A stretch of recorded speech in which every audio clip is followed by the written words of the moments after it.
موضوع الدرس فی مذمة التکاثر والتفاخر، سورۃ التکاثر، تفسیر ابن کثیر۔ الحمد للہ رب العالمین، والصلاة والسلام علی اشرف الانبیاء وسید المرسلین، سیدنا محمد وعلی آلہ واصحابہ اجمعین۔ اللهم صل على سيدنا محمد وعلى آل سيدنا محمد كما صليت على إبراهيم وعلى آل إبراهيم في العالمين إنك حميد مجيد۔ أعوذ بالله من الشيطان الرجيم، بسم الله الرحمن الرحيم۔ ألهاكم التكاثر حتى زرتم المقابر،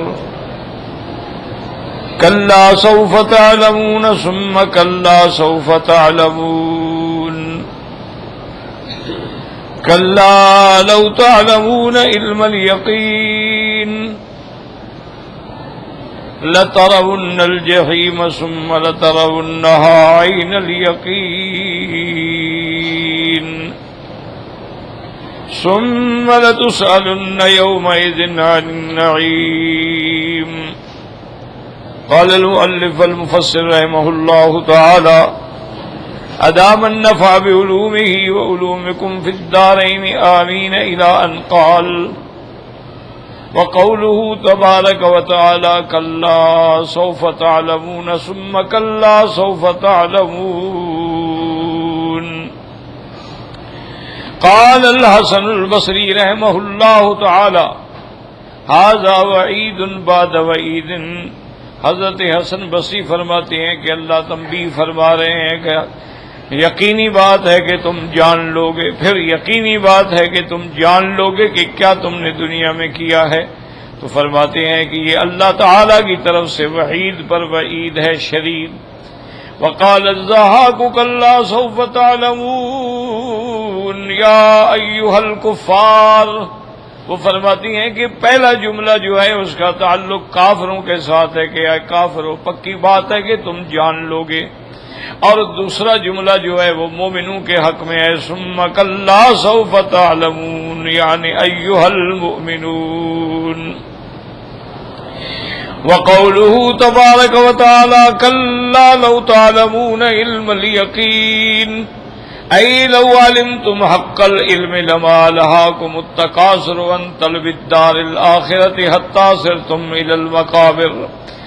مفسر فرماتے ہیں کہ اس کا معنی یہ ہے کہ اگر تم کو صحیح علم ہوتا، صحیح یقین ہوتا قیامت کا، موت کا، حساب کا، جزا کا، تو تمہیں دنیا میں یہ غفلت نہ ہوتی کہ تم آخرت کو بھول بیٹھتے، حتیٰ کہ قبروں میں پہنچ گئے۔ لَتَرَوُنَّ الْجَحِيمَ ثُمَّ لَتَرَوُنَّهَا عَيْنَ الْيَقِينِ۔ اللہ نے فرمایا تم اپنے آنکھوں سے دیکھو گے جہنم کو، اور پھر تم دیکھو گے، یقین سے دیکھو گے، جس میں کوئی شبہ باقی نہیں رہے گا۔ ھذا تفسیر الوعید المتقدم، وهو قوله تعالی: کلا سوف تعلمون ثم کلا سوف تعلمون۔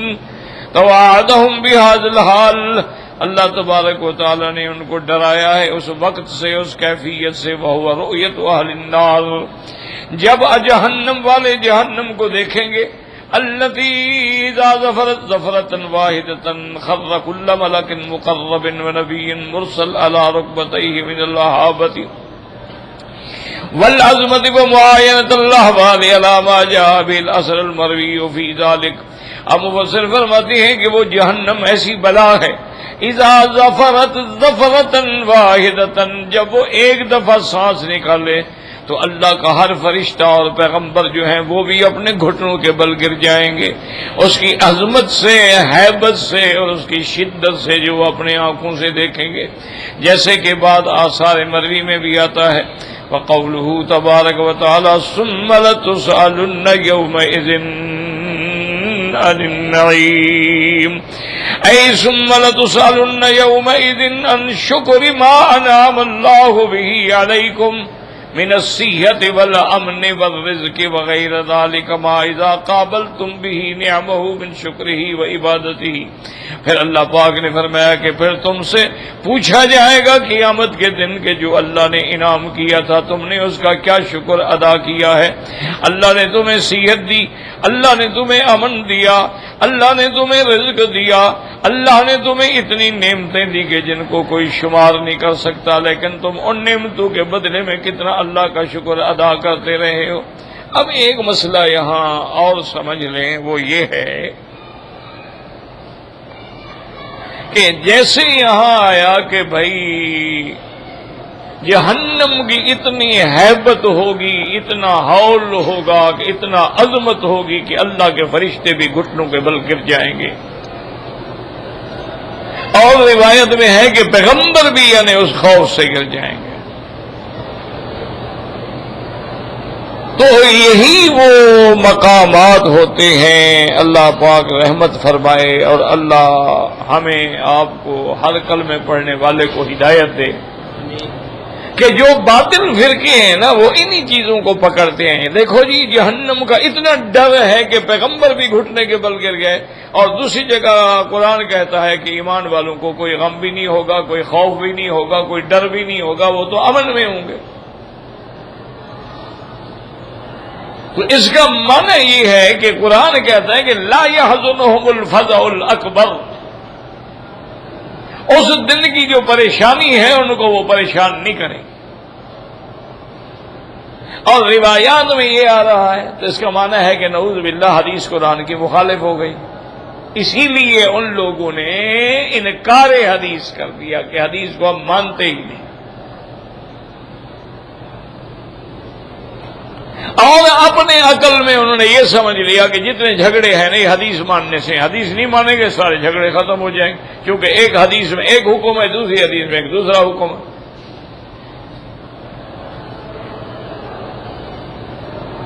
ان چیزوں کو سامنے رکھ کر انہوں نے کہا نعوذ باللہ ثم نعوذ باللہ ثم نعوذ باللہ. سارے جھگڑوں کا جڑ یہ ہے کہ ہم حدیث کو مانتے ہیں. اللہ نے قرآن اتارا ہے، حدیث تو اتاری ہی نہیں. انہوں نے یہ بہانہ بنا کے حدیث کا انکار کر دیا. ایک دوسری جماعت پیدا ہوئی، انہوں نے کہا کہ جناب قرآن و حدیث تو ٹھیک ہے، لیکن یہ فقہ جو ہے نا، جب سے ہم نے اس کو مانا ہے نا جھگڑے پیدا ہو گئے، 4 مذہب بن گئے. اگر یہ فقہ والا جھگڑا نہ ہوتا تو ساری حضور کی امت ایک مسئلے پہ ہوتی. انہوں نے حدیث کا انکار کیا، انہوں نے فقہ کا انکار کیا.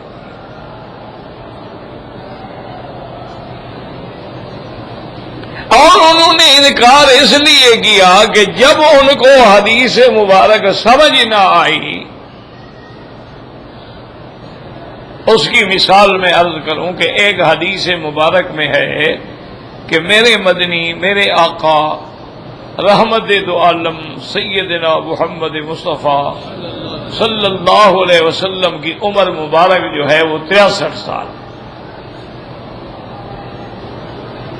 اور دوسری حدیث مبارک میں ہے کہ حضور صلی اللہ علیہ وسلم کی عمر مبارک جو ہے وہ 65 سال. اچھی طرح سمجھو، میں نے عرض کیا تھا نا کہ درس میں توجہ رکھو. جب تک توجہ نہ ہو نا، ایک روٹی بھی عورت نہیں پکا سکتی ہے. توجہ نہ ہو، یا ہاتھ جل جائے گا یا روٹی جل جائے گی. توجہ نہ ہو تو ایک چائے کی پیالی بھی تم نہیں بنا سکتے ہو، یا پتی زیادہ ہو جائے گی، یا دودھ کم ہو جائے گا، یا پانی کچا رہ جائے گا.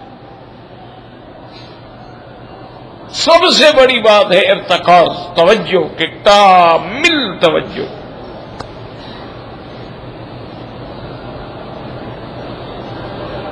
اسی لیے حدیث میں آتا ہے کہ صحابہ کہتے ہیں جب حضور کی فرمان جاری ہوتے تھے، ہم لوگ ایسے بیٹھے ہوتے تھے کہ جیسے ہمارے اندر کوئی جان ہی نہیں ہے، گویا ہمارے سروں پہ پرندے بیٹھے ہیں. یعنی ہم ہلیں گے تو پرندہ اڑ جائے گا. یعنی ہم میں یہ سخت بھی نہیں ہوتی تھی کہ ہم ہلیں.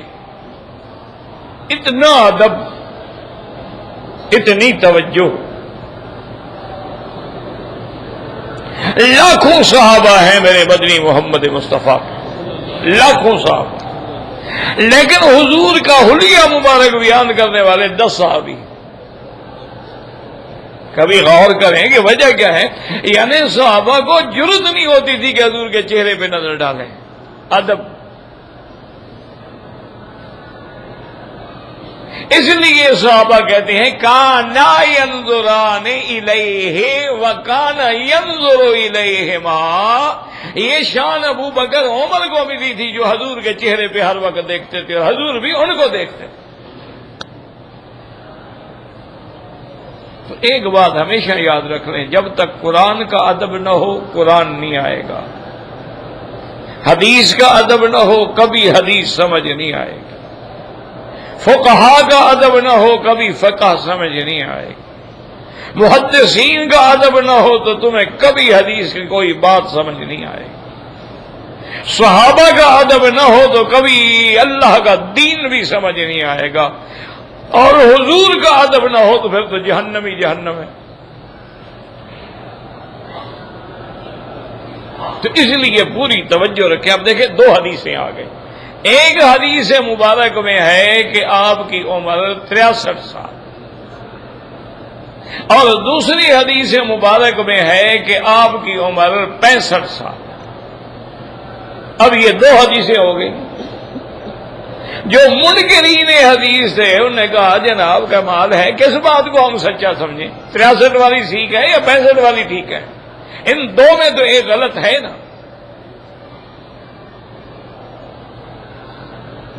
یہ ہوتے ہیں اختلاف۔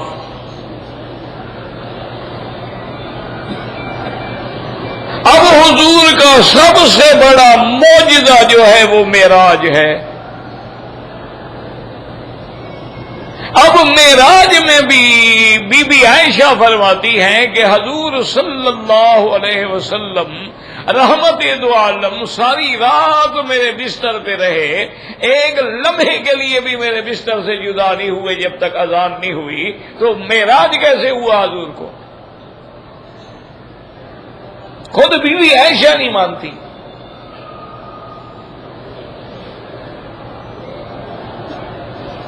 وہ کہتی ما فقدت رسول اللہ صلی اللہ علیہ وسلم فراشی، میں نے حضور کو اپنے بستر سے جدا پایا ہی نہیں ہے۔ تو روحانی معراج ہوگا لیکن حضور کا جسم مبارک تو نہیں گیا۔ اب اتنا بڑا مقام ہے بی بی عائشہ کا، اور اتنا بڑا قرب ہے حضور کے ساتھ۔ حضور کی بیوی ہے، امہات المومنین ہے، زوجۃ الرسول ہے، صدیقہ ہے، بنت صدیق ہے۔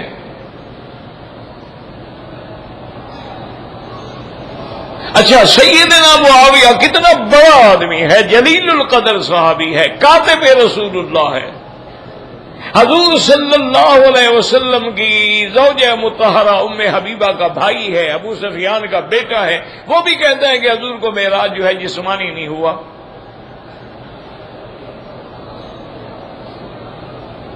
اب دیکھیں اختلاف آ گیا۔ عبداللہ ابن عباس، عبداللہ ابن مسعود، جمہور صحابہ سارے، ابو بکر، عمر، عثمان، سب کہتے ہیں نہیں حضور کا معراج برحق ہے، اور حضور اپنے جسد مبارک جسم مبارک کے ساتھ نیند میں نہیں جاگتے ہوئے آسمانوں پہ تشریف لے گئے۔ اب اختلاف آ گیا کہ نہیں آ گیا؟ کہنا فقہ میں اختلاف ہوتا ہے، بھئی یہ تو حدیث میں بھی اختلاف ہو گیا نا جی۔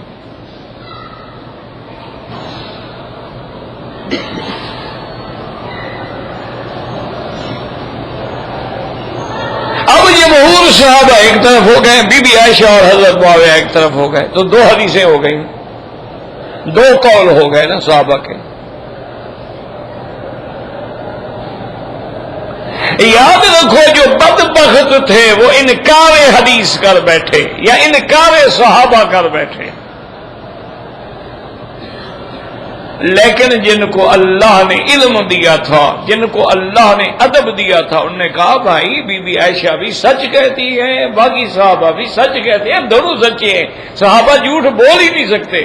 الصحابہ کلہم صدوق وعدول، تمام صحابہ سچے ہوتے ہیں۔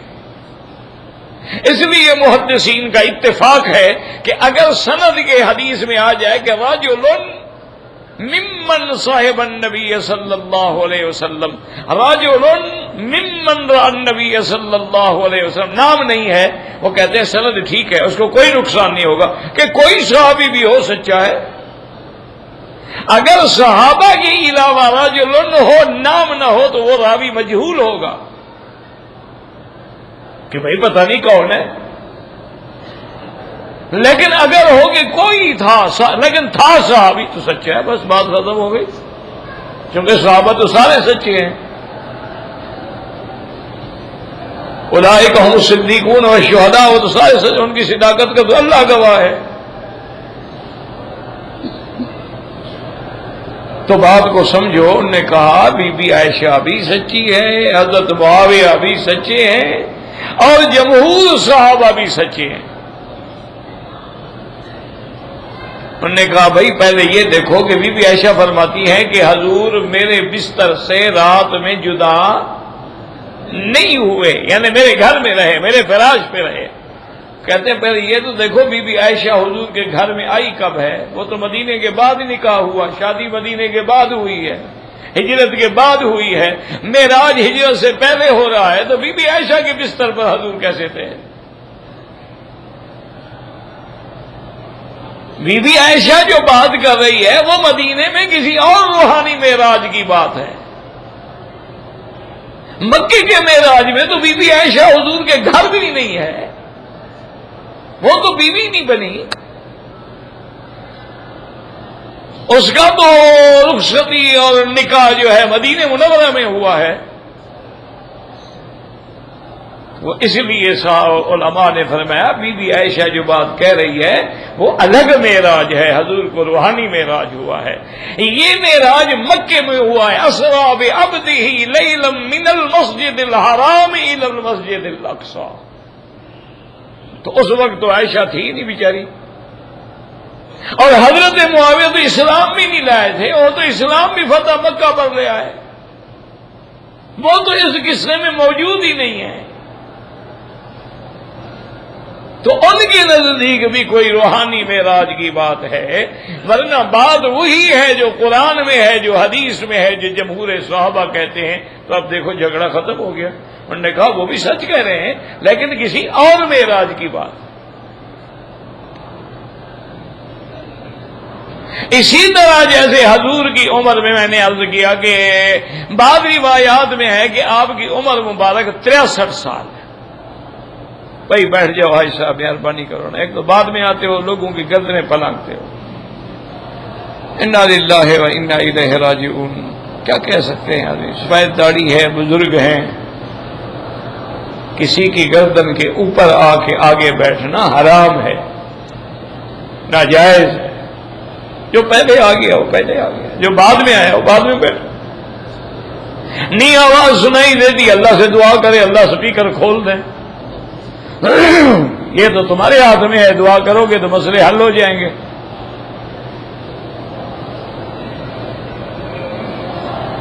اب جناب یہ ہے کہ ایک حدیث اور بھی دماغ میں رکھ لو، حضور نے فرمایا کہ میری امت کی عمر جو ہے وہ 60 اور 70 کے درمیان ہوتی ہے، یعنی زیادہ لوگ جو ہیں وہ 60 65 70 بس اسی میں۔ کچھ لوگ ایسے ہوتے ہیں جو 100 سے بھی اوپر گزر جاتے ہیں، 90 پہ پہنچ جاتے ہیں، 100 پہ پہنچ جاتے ہیں، 120 سال پہ بھی پہنچ جاتے ہیں، لیکن اکثر جو ہے وہ 60 سے 70 کے درمیان۔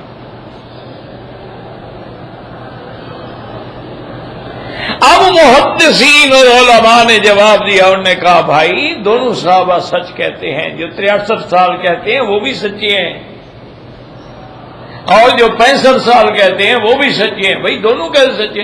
انہوں نے کہا حضور پیدا ہوئے ربیع الاول میں، ٹھیک ہے، اور وفات ہوئی ربیع الاول میں، تو جنہوں نے اس کو پورا سال گنا انہوں نے کہا 65 سال ہے، جنہوں نے وہ چھوٹے ربیع الاول والے مہینے گنے ہی نہیں انہوں نے کہا سال پورے 63 ہوئے ہیں، وہ تو کچھ مہینے اوپر نیچے تھے ان کو چھوڑ دیا۔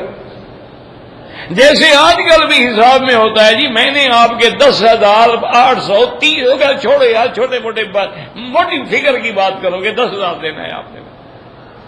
تو بعض لوگوں نے ربیع الاول کو بھی پورا سال شمار کر لیا اور وفات والے ربیع الاول کو بھی پورا سال شمار کر لیا تو 65 سال ہو گئے.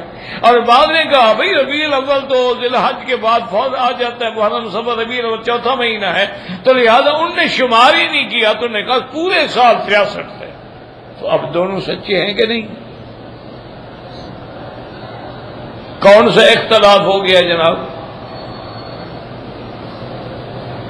اسی طرح یاد رکھو کہ فقہا میں جو اختلاف ہو جاتا ہے, ایک مسئلے میں مثلا امام ابو حنیفہ رحمۃ اللہ علیہ نے یہ فرمایا, امام شافعی نے یہ فرمایا, امام مالک نے یہ فرمایا, امام احمد بن حنبل نے یہ فرمایا رحمۃ اللہ علیہم. ایک تو سب سے پہلے دماغ میں رکھ لیں کہ یہ سارے ائمہ برحق ہیں, اللہ ان کی قبروں پہ کروڑوں رحمت ہے. یہ اللہ کی شان ہے, اللہ نے ان کو چن لیا ہے. اب دیکھیں نا کتنا صدیاں بیت گئی ہیں, یعنی 1400 سال گزر گئے ہیں, کوئی 5واں امام تو پیدا نہیں ہوا نا. حالانکہ بڑے بڑے علماء, بڑے بڑے مجتہدین, بڑے بڑے محدثین, بڑے مفسرین, لیکن جو مقام اللہ نے ان 4 کو دیا ہے یہ اس کی کوئی حکمت ہے, نرالی حکمت ہے.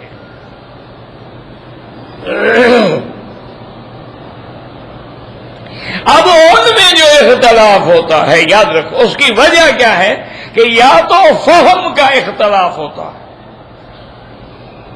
کہ اس کے عقل مبارک میں یہ بات یوں آئی ہے, دوسرے امام کی عقل میں یوں آئی ہے. اس کو کہتے ہیں اختلاف فہم, یعنی سمجھنے میں اختلاف ہے, حضور سے اختلاف نہیں ہے. اچھی طرح دماغ میں بات رکھو. جیسے کہ حدیث میں ہے کہ حضور نے صحابہ کو فرمایا لا یصلین صلاۃ العصر الا فی بنی قریظہ, کہ میرے صحابہ عصر کی نماز بنی قریظہ جو یہودیوں کا مسکن ہے وہی پڑھنی ہے. حضور جنگ کرنا چاہتے تھے ان سے. بنو قریظہ یہودی تھے اور یہودی تو غدار ہوتا ہی ہے. یہ آج کے دشمن نہیں ہے, یہ حضور کے زمانے سے ہمارے دشمن ہیں. اور یہ دشمن صرف حضور کے بھی نہیں, دشمن اسلام بھی ہیں, دشمن دین بھی ہیں, دشمن قرآن بھی ہیں, دشمن ایمان بھی ہیں.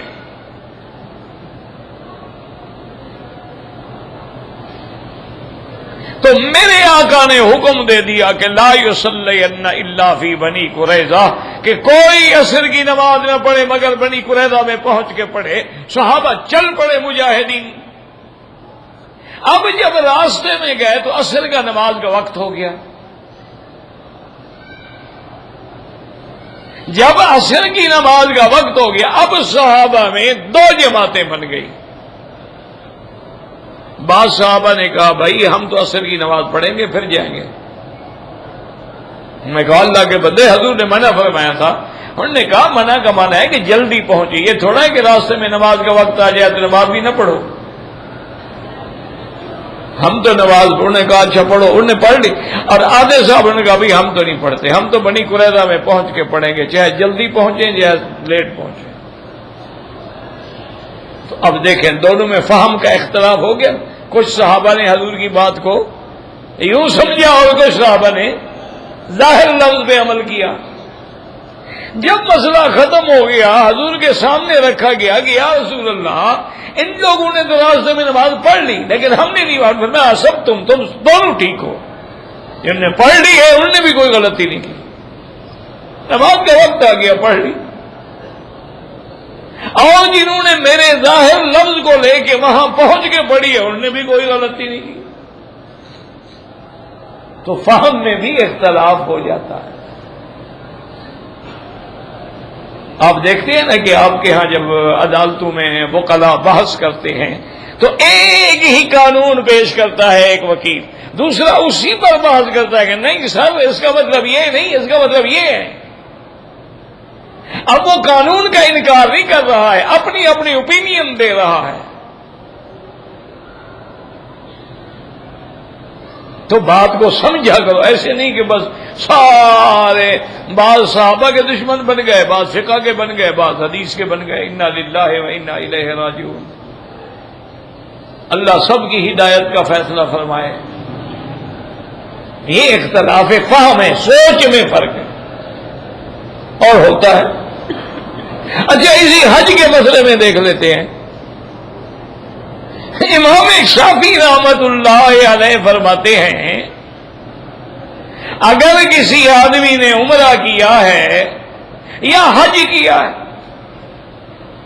تو جب سر مڈانے کا وقت آیا ہے اس نے اگر اس طرح پھروایا ہے تو افضل ہے، لیکن اگر اس نے 3 بال بھی کاٹ دیے ہیں تو بس احرام سے نکل گیا ہے۔ حتیٰ کہ ان کی کتابوں میں ہے کہ حلقن کسرن حلقن نتفن، یعنی اس کو کوئی نئی نہیں ملا، اس نے اپنے 3 بال یوں کھینچ کے توڑ دی، وہ کہتے بس ٹھیک ہے آرام سے نکل گیا ہے۔ اس کو کوئی نہیں ملا، اسے مچ سے جلا کے 3 بال جلا دیے ہیں، وہ کہتے بس ٹھیک ہے احرام سے نکل گیا ہے۔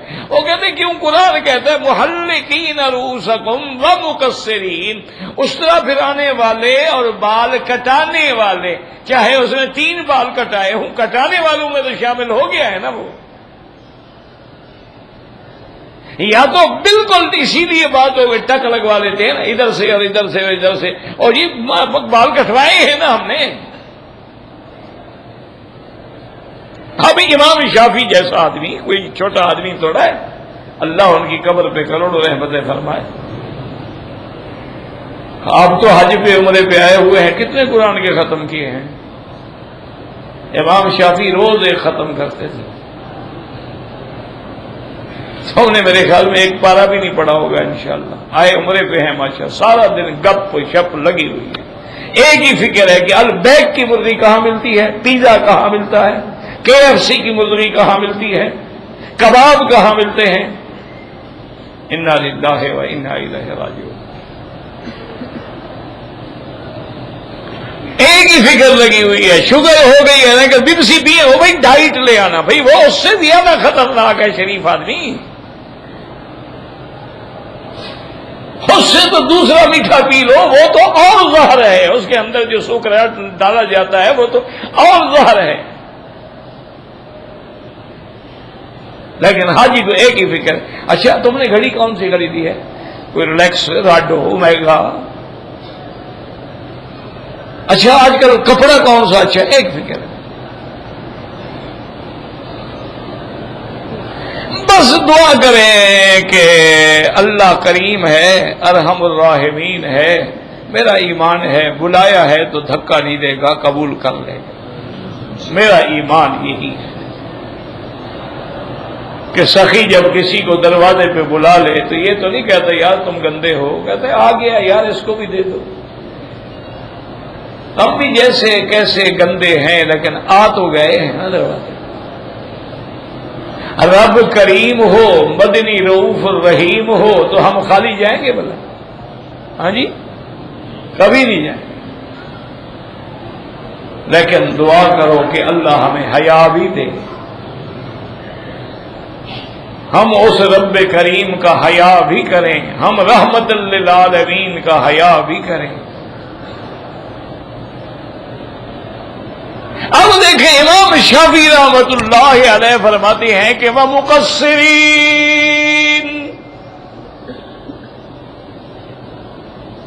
کہتے ہیں کہ جس نے حلق کرایا یا تقصیر کر لی، تھوڑے بال بھی کاٹے تو مقصرین کے اندر شامل ہو گیا، لہذا عمرے سے فارغ ہو گیا، اس میں کوئی دم نہیں۔ امام ابو حنیفہ فرماتے ہیں نہیں کہ سارے سر پہ اس طرح پھروائے، اور اگر سارے سر پہ اس طرح نہیں پھرائے تو سارے سر کے بال کٹوائے۔ 1/4 حصہ بال جو ہے مثلا اتنے لمبے بال ہے تو چوتھا حصہ سارے سر کے بالوں کا کٹ جائے، اگر تھوڑے بال کاٹے گا تو دم پڑ جائے گی، اور احرام سے بھی نہیں نکلے گا، وہ احرام میں رہے گا۔ احرام کا معنی یہ نہیں کہ چادریں کھول دی، احرام تو ہوتا ہی حلق یا قصر سے ہے، جب تک حلق نہ کراؤ یا قصر نہ کراؤ، لاکھ دفعہ چادریں اتار تو تم احرام سے نہیں نکلے ہو۔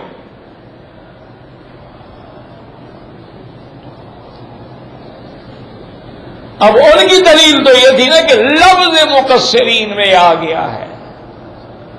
امام ابو حنیفہ فرماتے ہیں حضرت قرآن اترا ہے محمد مصطفیٰ پہ. حاج صاحب مہربانی کریں بیٹھ جائیں نا، بیٹھ جائیں جہاں بھی کھڑے ہیں بیٹھ جائیں، مہربانی کریں، نہ وقت ضائع کریں اپنا نہ میرا.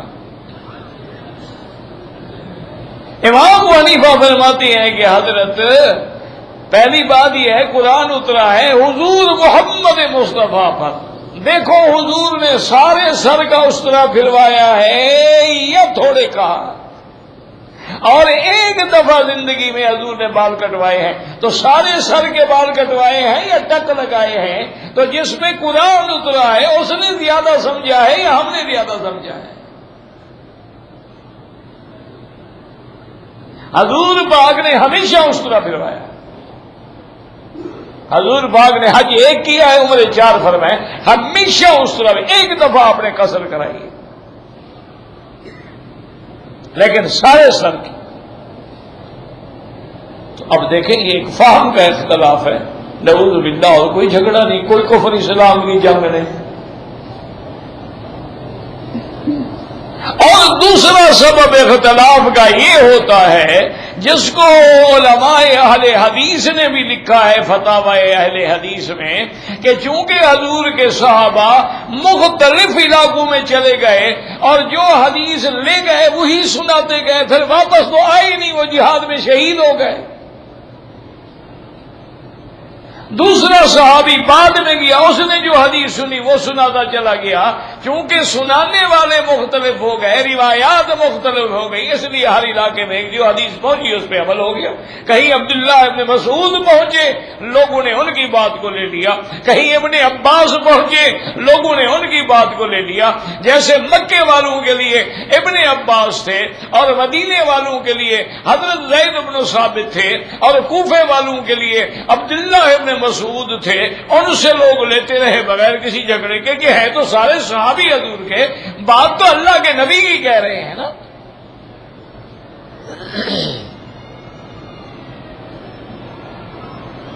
یہ جھگڑے نہ کیے کرو جی رفع ذہن کرتا ہے کہ نہیں کرتا ہے. خود علماء اہل حدیث کے فتاوا دیکھ لو، فتاوا ستاریہ ہے، فتاوا اس کے بعد نظیریہ ہے، حضرت شیخ نذیر حسین رحمت اللہ علیہ کا فتاوا ہے، فتاوا علماء اہل حدیث ہے. ان سب میں لکھا ہے کہ یہ مستحب امر ہے، کوئی کر لیتا ہے کوئی نہیں کرتا ہے، کوئی مسئلہ نہیں ہے. کیونکہ نہ کرنے والوں کے پاس بھی حضرت عبداللہ بن مسعود کی روایت ہے، ان نے بھی فرمایا کوئی جھگڑا نہیں، یہ جھگڑے ہم نے بنائے ہوئے. تو اس لیے ہمیشہ دماغ میں رکھ لیں کہ حضور کی حدیث سمجھ نہیں آئے گی جب تک فقہ نہیں ہوگی، اور حضور اللہ کا قرآن سمجھ نہیں آئے گا جب تک حدیث محمد مصطفیٰ نہیں ہوگی.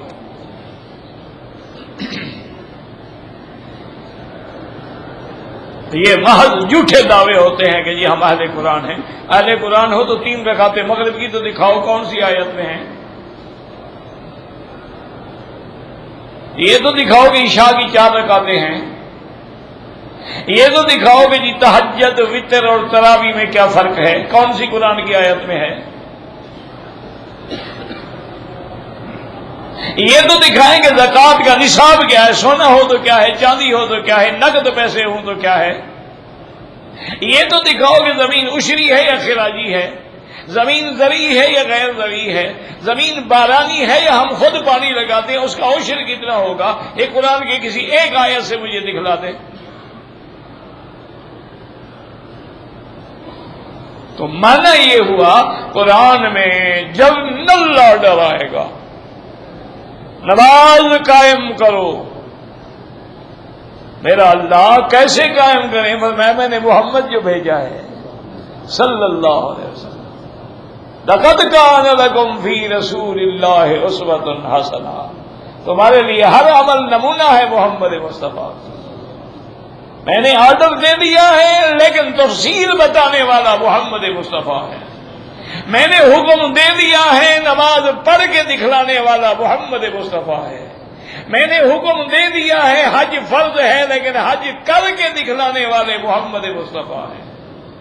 اس لیے حضور نے فرمایا تھا خذوا عنی مناسککم، میرے صحابہ مجھ سے حج کے مسائل سیکھ لو، لعلی لا اراکم بعد عامی ھذا، ہو سکتا ہے کہ اگلے سال میں تمہیں نہ دیکھوں، اور ہوا بھی اسی طرح، ربیع الاول میں فوت ہو گئے۔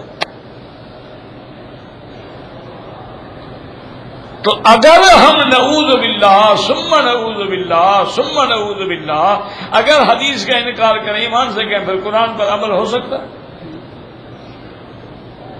اور اسی طرح جیسے حدیث کے بغیر قرآن سمجھ نہیں آتا ہے، فقہ کے بغیر حدیث سمجھ نہیں آ سکتی ہے۔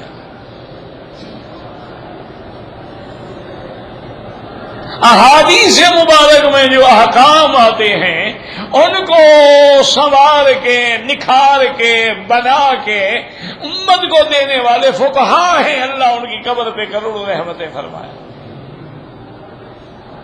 تو اس لیے میں عرض کر رہا تھا کہ اب دیکھو دو باتیں آ گئی نا، ایک روایت کہہ رہی ہے کہ قیامت کے دن جہنم کے ڈر سے ملائکہ بھی اور دوسرے قرآن کہتا ہے تو یاد رکھو کہ دونوں حق ہیں۔ ایک وقت ہوگا جب کسی اللہ والے پر، انبیاء پر، اولیاء پر اللہ کی رحمت کی گھڑی ہوگی، کوئی خوف نہیں ہوگا، اور ایک وقت ہوگا کہ سب خوف میں کھڑے ہوں گے، نبی بھی کہہ رہے ہوں گے نفسی نفسی نفسی۔ تو اب اس میں کیا اشکال رہ گیا کہ قیامت کا دن جو ہے وہ تو 1000 سال کے برابر ہے۔ ان یوما عند ربک کالف سنۃ مما تعدون، 1000 سال، اس کے اندر بعض اوقات ایسے ہوں گے ماشاءاللہ کہ اللہ کے بندے بھی اپنے رب سے اس وقت تمنائیں لگا کے کھڑے ہوں گے، حتیٰ کہ کافر بھی تمنا کر رہے ہوں گے کہ یار ہم بھی مسلمان ہوتے تو آج چھوٹ جاتے۔ کافر بھی کہہ رہے ہوں گے چلو یار اللہ کے سامنے بھی جھوٹی قسم کھا لیتے ہیں، دنیا میں جیسے جھوٹی قسم کھا کے بچ جاتے تھے نا، آج بھی شاید ہم بچ جائیں۔ وہ وہاں بھی قسمیں کھانے شروع کر دیں گے، واللہ ربنا ما کنا مشرکین، میرا اللہ ہم نے تو شرک نہیں کیا۔ بات کو سمجھیں اچھی طرح۔ تو معنی یہ ہے کہ ایک وقت ایسا ہوگا کہ جیسے صحیح حدیث مبارک میں ہے کہ ایک آدمی کو اللہ حکم دیں گے کہ چلو اس کو ابھی جہنم سے نکال دو، لیکن جہنم کے باہر قریب کنارے پر اس کو بٹھا دو، وہ بیٹھ جائے گا، پھر روئے گا اللہ میاں آپ نے بڑی مہربانی کی، مجھے جہنم سے تو نکال دیا ہے لیکن اس کی گرمی کھا رہی ہے، مہربانی کر کے تھوڑا سا چلو جنت میں نہ بھیجیں، اس کے دیوار کے سائے میں تو بیٹھنے دیں۔ اللہ فرمائیں گے اس کے وہاں بٹھا دو، چلو وہاں بٹھا۔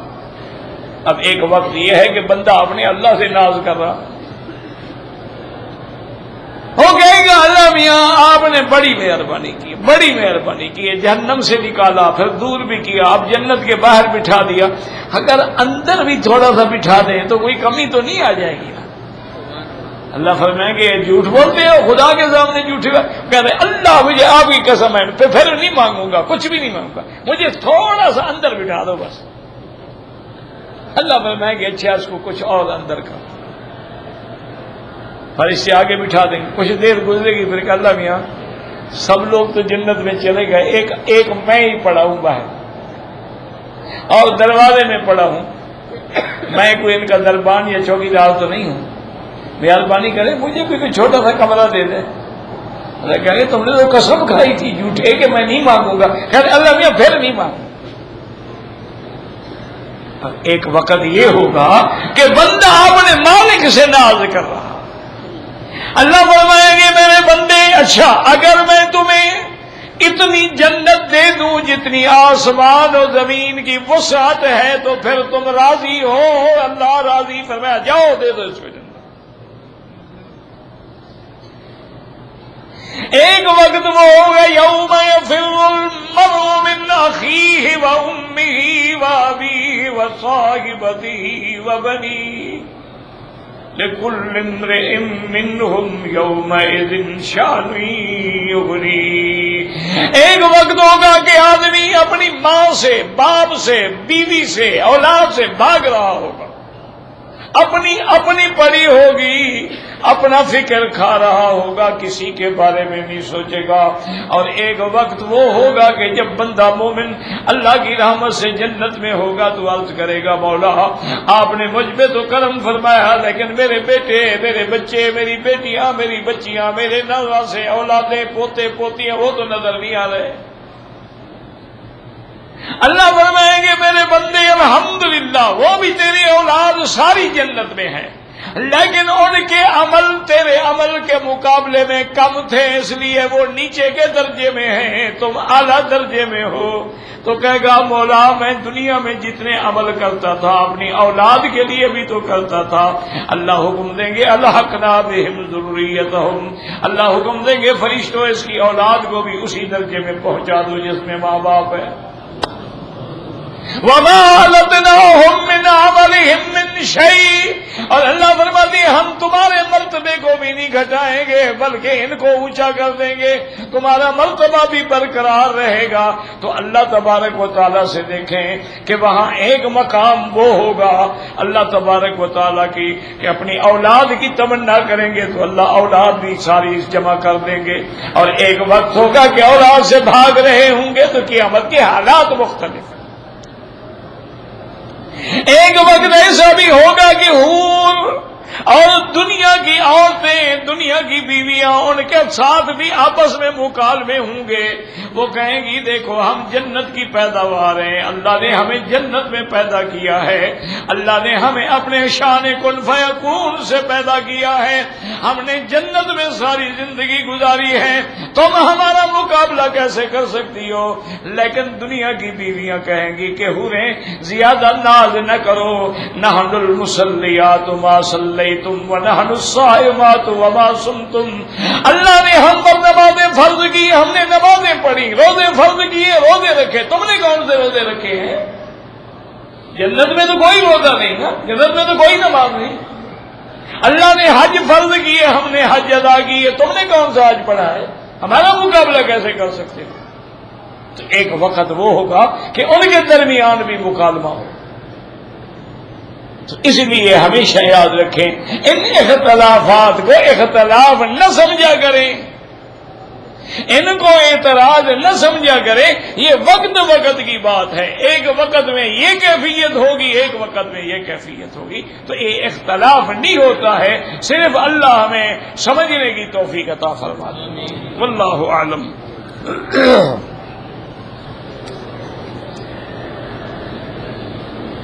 ایک آدمی نے بنگلہ دیش سے حج بدل کے لیے حج افراد کا احرام باندھا ہے۔ میرا بھائی حنفی مسلک میں تو اب تمہیں حج تک احرام میں رہنا ہے، تم احرام نہیں کھول سکتے۔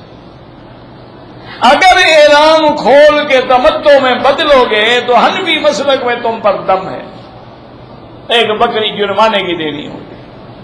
لیکن امام احمد بن حنبل رحمۃ اللہ علیہ فرماتے ہیں کہ وقت زیادہ ہے، مشقت ہے، احرام کے شرائط کو قابو رکھنا مشکل ہے، اس لیے اگر کھول کے عمرہ کر لے، عمرہ کر کے سر مڈا لے، پھر حج کا احرام باندھے تو اس کا تمتع ہو جائے گا، اس کو صرف تمتع کی بکری دینی پڑے گی اور جرمانے کی کوئی بکری نہیں۔ میرے بھائی اگر تم حنفی بنتے ہو، حج افراد بھی کرتے ہو، تو وہاں سے چلتے ہوئے مسئلہ پوچھ لیتے، تم پہلے مدینہ منورہ چلے جاتے، یا حج بدل کر رہے ہو، جس کا حج بدل ہے اس سے اجازت لے لیتے کہ بھائی دیکھو جیسے حالات ہوں گے، تمتع کا ہوگا یا افراد کا ہوگا میں کروں گا، وہ اجازت دے دیتا، تمہارا حج بدل ٹھیک ہو جائے، کوئی مشکل نہیں۔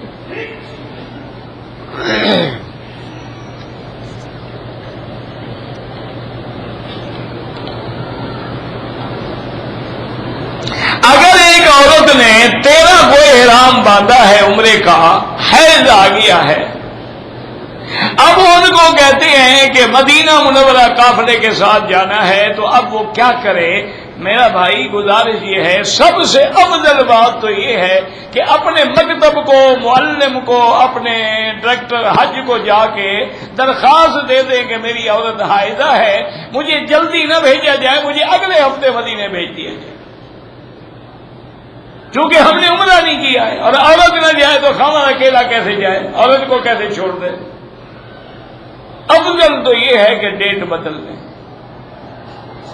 اگر دوسری حالت یہ ہے کہ بغیر عمرے کے ادا کیے ہوئے تم احرام سے عورت نکل بھی تو نہیں سکتی، تو پھر بعض فقہا فرماتے ہیں اسی حالت میں عمرہ کر لے اور ایک دم دے دے کہ اس نے پلید حالت میں عمرہ کیا، لیکن عمرے سے تو نکلے نا، ورنہ عمرے سے تو نہیں نکل سکتی نا جب تک کہ وہ طواف کرے، صفا کرے، بال کٹائے۔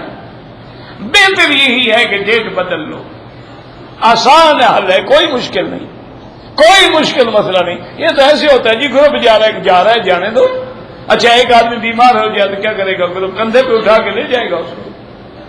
ایک آدمی ہسپتال میں ایڈمٹ ہو جاتا ہے، کیا کریں گے؟ اس کو کندھے پہ بٹھا دیں گے۔ اچھا ایک آدمی ویسے گم ہو جاتا ہے تو کیا کرے گا؟ گروپ ڈھونڈ لے آئے گا، اس کے بدلے میں ایک اور بندے کو ڈال دے گا۔ کون نہیں جاتے ہم، شریعت کا مسئلہ ہے، جب تک میری عورت پاک نہ ہو میں عمرہ نہ کروں، میں نہیں جا سکتا۔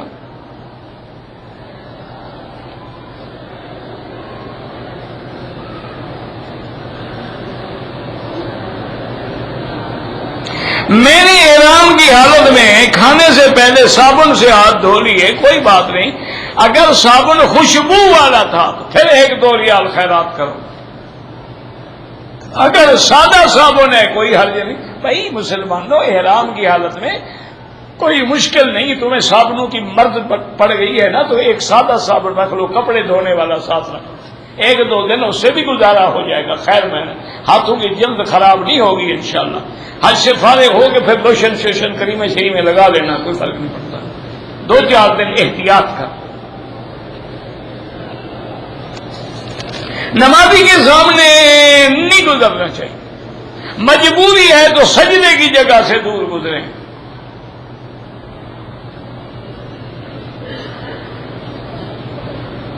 اگر ہم مقیم ہیں مکے کے، حج کریں گے افراد ہوگا، عمرہ کیا ہے دم پڑ گئے، حنفی مسلک میں، باقی مسلک میں دم نہیں پڑتی ہے۔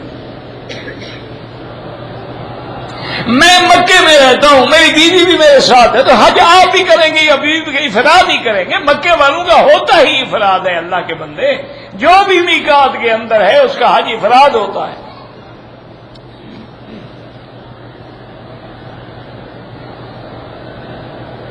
شکار کھیلنا جائز ہے، بالکل جائز ہے، حضرت اسماعیل شکار نہیں کھیلتے۔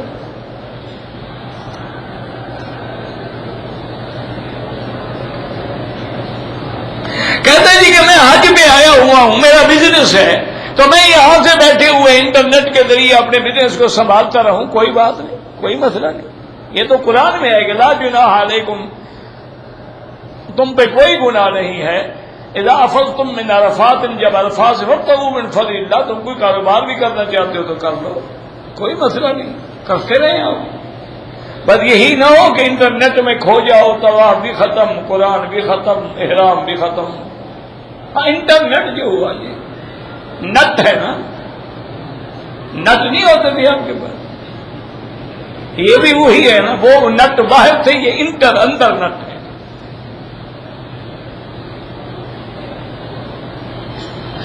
ہم نے عمرہ کر لیا ہے، اگر مسجد عائشہ میں ہر دفعہ عمرے کے بعد سر منڈانا پڑے گا، چاہے 100 عمرہ کرو، یاد رکھو بال ہوں یا نہ ہوں سر منڈانا ہوگا۔ طواف کے دوران میں نماز جنازہ آ جائے، نہ پڑھے تو کوئی حرج نہیں، اور اگر پڑھ لے سلام پھیر کے وہیں سے چل پڑے۔ طواف کے دوران میں اگر اذان ہو جائے بالکل جواب دیں، اللہ اکبر اللہ اکبر اللہ، وہ بھی تو ذکر ہے نا۔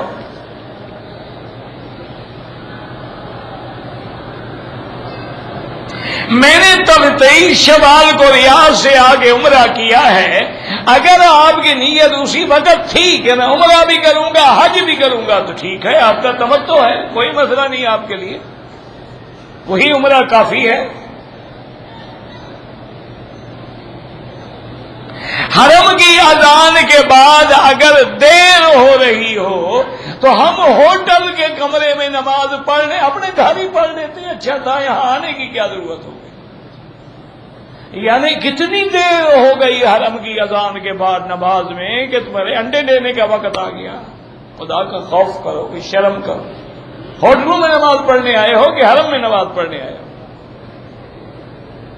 اللہ کے نبی فرماتے ہیں معذور ہے، نابینا ہے، حل تسمع النداء، اذان کی آواز آتی ہے؟ انہوں نے کہا ہاں۔ فرمایا عجب، تو آؤ مسجد میں آ کے نماز پڑھو۔ ہوٹلوں میں جماعتیں کرنے کا اللہ محروم کرے تو کوئی کیا کر سکتا۔ ایک آپ کے علاقے کے پیر صاحب آتے تھے اور ماشاءاللہ حرم میں نماز پڑھتے ہی نہیں تھے، اللہ نے پکا محروم کیا تھا۔ کسی نے جا کے پوچھا کہ حضرت آپ نماز، انہوں نے کہا کمال کی بات ہے یار، میں کیسے نماز پڑھوں؟ فجر کی نماز پڑھانے پیر آتے ہیں مجھے یہاں ہوٹل میں، عبد القادر جیلانی کے پیچھے پڑھتا ہوں، ظہر میں معین الدین اجمیری کے پیچھے پڑھتا ہوں، اور عصر کی سری سکتی کے پیچھے پڑھتا ہوں، اور مغرب کی بائی عدیل گستامی کے پیچھے پڑھتا ہوں۔ انہوں نے کہا جی ہم نے تو آپ کو پڑھتے ہی نہیں دیکھا۔ انہوں نے کہا تمہاری نظر ہی نہیں ہے، ویسے میں تو پڑھتا ہوں۔ یہ پیر ہیں یا گمراہ ہیں؟ انا للہ و انا الیہ راجعون، انا للہ و انا الیہ راجعون۔ میرا ایک دوست ہے 5 وقت نماز پڑھتا ہے، طواف نہیں، حج عمرہ نہیں کرتا، اللہ کی مرضی، محروم کیا ہوا ہے خدا نے اس کو۔ تم کون ہو اس کو کہتے رہو بس۔ یہ بھی شکر کرو کہ نماز کو پڑھنے کی توفیق اللہ نے دے دی ہے۔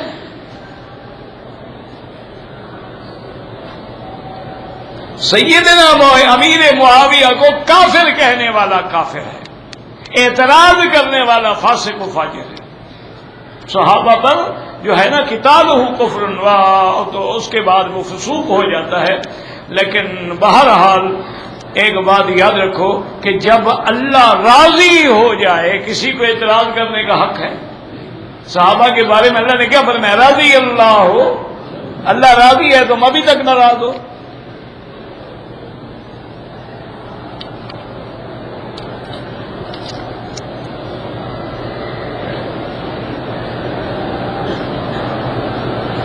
پینٹ جو ہے جی کہتے ہیں نیچے سے فلائٹ نہیں کر سکتے، نیچے سے سلی ہوئی ہوتی ہے، تو کیا کہیں بھائی؟ یعنی وہ ٹخنے سے بھی نیچے ہو اور نماز پڑھتے رہو، یہ کہاں کا مسئلہ ہے بھائی؟ سلی ہوئی ہے تو نہیں کر سکتے، نہ سلی ہوئی ہے تو فولڈ کر سکتے، پھر تو ہر سلا ہوا کپڑا پھینک دو۔ ایسے لوگ مسئلے گھڑتے رہتے ہیں۔ بالکل اگر ٹخنے کے نیچے ہو تو جہنم کی آگ کی حضور نے وعید سنائی ہے۔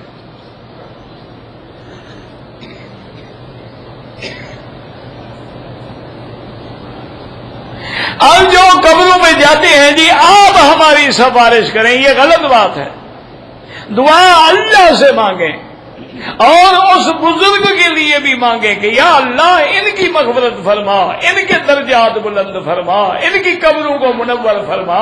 تو اللہ فرماتے ہیں تم نے میرے بندے کے لیے مانگا، جاؤ تم پر میں رحمت کر دیتا ہوں۔ یہ نہیں کہ ان سے مانگو کہ جناب ہماری درخواست پہنچا دیں، چونکہ اللہ ہماری تو سنتا نہیں۔ اللہ تو کہتے ہیں مجھے پکارو میں سنتا ہوں، تم ان کو کہتے جی ہماری تو نہیں سنتا، آپ ذرا پہنچوا دیں۔ اچھا اللہ کی شان ہے، لوگ ڈاک زندوں کو دیتے ہیں، یہ ڈاک بھی مردوں کو دیتے ہیں۔ کبھی مردہ ڈاکیا بھی ڈاک پہنچا گیا تمہارے گھر میں؟ یہ عجیب لوگ ہیں، کیا کریں آپ؟ ان کے لیے دعا مانگو کہ یا اللہ یہ تیرے محبوب، تیرے پیارے، تیرے اولیاء، تیرے بندے ہیں، تو نے ان پہ بڑا کرم کیا ہے، میں اس مقام پہ آیا ہوں، یعنی اس برکت مقام کی وجہ سے رحمت فرما دے اور ان پہ بھی رحمت فرما دے۔ تو جب تم ان کے لیے مانگتے ہو تو اللہ کی رحمت جوش میں آ جاتی ہے کہ تم نے میرے ولی کے لیے مانگا ہے، تمہاری مشکلیں میں حل کر دیتا ہوں۔ مکے والوں پر حج کی بکری نہیں ہوتی، پہلا حج ہو یا 1000واں حج ہو، خوشی سے دینا چاہو دے دو۔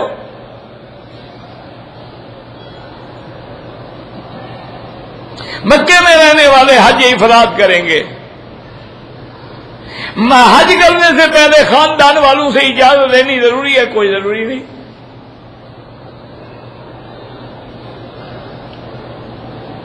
رمضان کے بعد جنہوں نے حج افراد کرنا ہے وہ اشہر حج میں عمرہ نہیں کریں گے، ہمارے ملک میں جنازے کی نماز 2 سلام سے پڑھی جاتی ہے، وہ بھی جائز ہے، 1 سلام بھی جائز ہے، کوئی جھگڑا ہے ہی نہیں اللہ کے بندے۔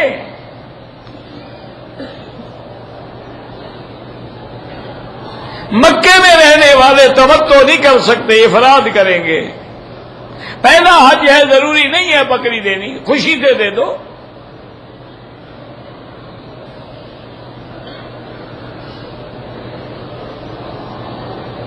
حج سے پہلے قرضہ ادا کر سکتے ہو، اچھی بات ہے، نہیں کر سکتے ہو تب بھی حج کرو، نیت کر لو قرضہ دینے کی۔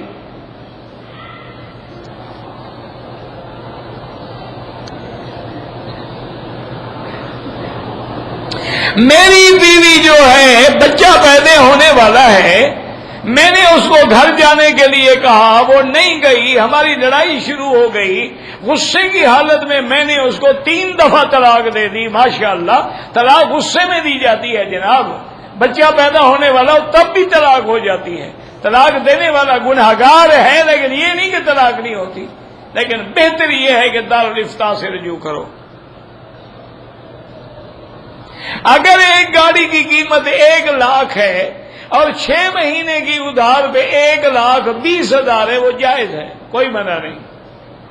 شیعہ کی لڑکی سے نکاح نہ کریں، کیوں؟ شیعہ بعد ایسے ہیں جو بالکل کافر ہیں، ان کی لڑکی سے نکاح کیسے ہوگا؟ جو قرآن کے منکر ہیں، جو بی بی عائشہ کی عزت و عصمت کے منکر ہیں۔ اگر شادی ہو گئی ہے تو اس کو توبہ کراؤ شیعہ مذہب سے، اس کو صحیح مسلک پہ لے آؤ، توبہ کرے۔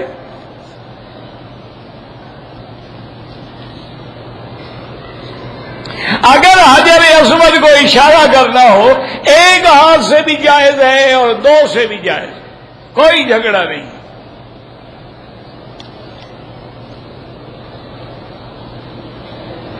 نمازی کے آگے نہ گزرے، مجبوری ہو سجدے کی جگہ سے دور ہو کے گزرے۔ نمازی ہمیں امام کا پتہ نہیں کہاں کھڑا ہوتا ہے، وہ جہاں کھڑا ہو اس کا فکر نہ کرو، تم نماز پڑھو بس۔ اگر ہم نے دوسرا عمرہ کرنا ہے تو آپ مسجد عائشہ جائیں گے یا جیرانہ جائیں گے، یعنی حد حرم کے باہر سے جا کے احرام باندھیں گے۔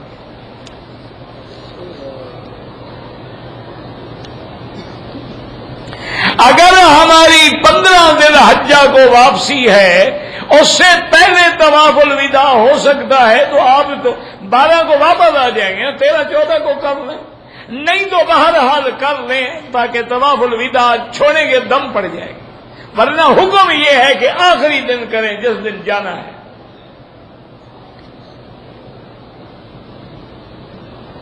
کہتے ہیں جی کہ جو لوگ حج تمتع پہ آئے ہوئے ہیں، عمرہ کر کے احرام کھول دیا ہے، وہ مکے میں میاں بیوی آپس میں مل سکتے ہیں، تو مکے میں جتنے پیدا ہوتے ہیں بچے یہ اوپر سے گرتے ہیں۔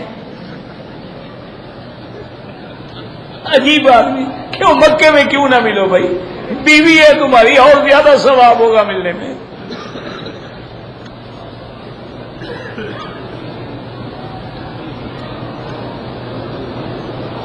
ایک آدمی نے بالوں کی صفائی نہیں کی تھی لیکن عمرہ کر لیا، کوئی حرج نہیں۔ اگر ایک آدمی نے احرام کی حالت میں اپنے پاؤں کو کھجلایا، کوئی بال ٹوٹ گیا، کچھ بھی نہیں ہوتا۔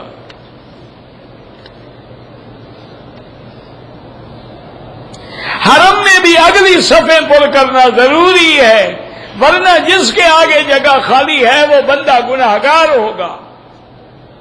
آگے چلے جائیں، اول فل اول، پہلے دوسری اس طرح پوری کریں۔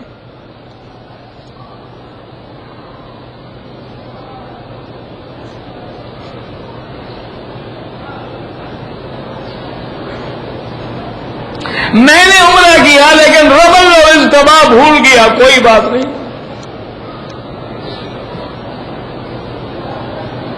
حج بدل اسی طرح حج ہے جیسے تم اپنا کرتے ہو، صرف نیت اس کی کرو گے جس کے لیے کر رہے ہو۔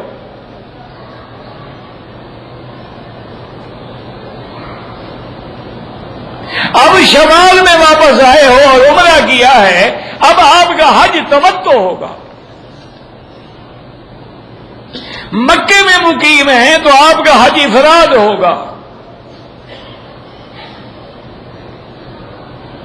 میں مکے سے 25 ذی الحجہ کو ذی القعدہ کو مدینے جا رہا ہوں، پھر واپسی پہ قران آپ تو عمرہ کر کے جا رہے ہیں نا، آپ کا تمتع ہی رہے گا۔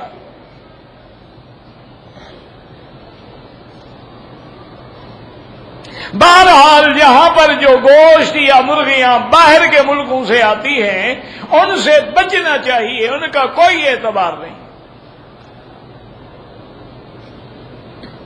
ہر طواف کے بعد 2 رکعت واجب الطواف پڑھنا ضروری ہے، لیکن اگر کوئی 2-3 طواف کر لے بعد میں 2 رکعت پڑھ لے تو وہ بھی جائز ہے۔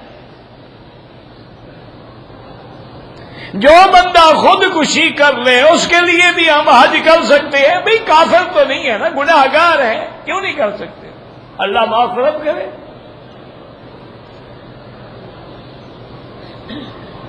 نماز کے دوران یہاں صفیں خالی ہوتی ہیں، نہیں ہونی چاہیے، پر کرو۔ اگر ہم پہلے دن کنکری مارنے کے بعد واپس ہوٹل میں آ جائیں، دوسرے دن بھی جا کے کنکری مار کے ہوٹل میں آ جائیں، اگر مینا میں رہنے کی جگہ خیمہ نہیں ہے تو واپس آ سکتے ہو، اگر جگہ ہے تو محض نخرے کے لیے نہیں آ سکتے۔ یہ کہتے ہیں حج میں بھی ایک ایئر کنڈیشن خود ساتھ رکھ لو، جہاں بھی بیٹھو گے چلا دیا۔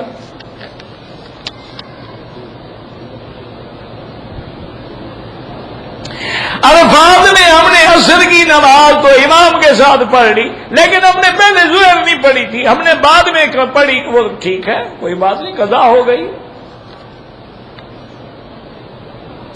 8 ذی الحجہ کو جب ہم جائیں گے تو طواف اور صفا مروہ دوڑ کے جانا ضروری ہے؟ کوئی ضروری نہیں، آپ احرام باندھیں اور لبیک پڑھتے ہوئے سیدھے مینا چلے جائیں۔ 1 لاکھ نماز سارے مکے میں ملتی ہے جہاں بھی پڑھو گے، لیکن اللہ کے گھر میں تو 27 لاکھ ملتا ہے نا۔